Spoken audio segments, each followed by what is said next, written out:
Nei tre lunghi interrogatori sostenuti nel corso delle indagini, Michele Fusaro aveva sempre parlato di un delitto d'impeto, quasi che la morte di Jole Tassitani fosse stata soltanto un incidente.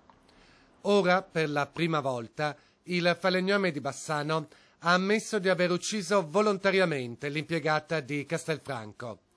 Lo ha ammesso nel corso di colloqui con la professoressa Alessandra Luzzago, il perito nominato dal giudice Giuliana Galasso, giunto alla conclusione che l'imputato era pienamente capace di intendere e di volere al momento del fatto e che ora è pienamente in grado di stare in giudizio. Il movente del delitto è semplice. Jole Tassitani aveva riconosciuto il suo sequestratore e lo aveva riconosciuto perché, nonostante fosse stata legata alla sedia, era riuscita ad abbassarsi la benda che Fusaro le aveva stretto agli occhi.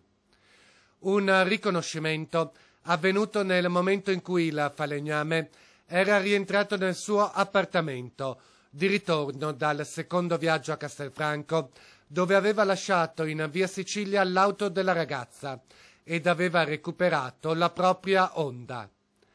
Ma c'è un altro particolare sul quale Fusaro si è soffermato nel corso dei colloqui con perito e consulenti.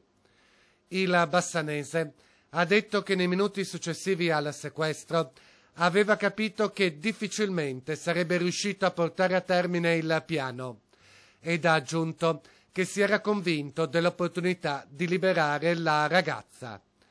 Non a caso aveva contattato la fidanzata chiedendole di andarla a trovare. Di fronte al rifiuto della compagna, la decisione di portare Jole nell'appartamento di via Carduccia a Bassano, dove la ragazza sarebbe stata tenuta prigioniera per poche ore e poi uccisa.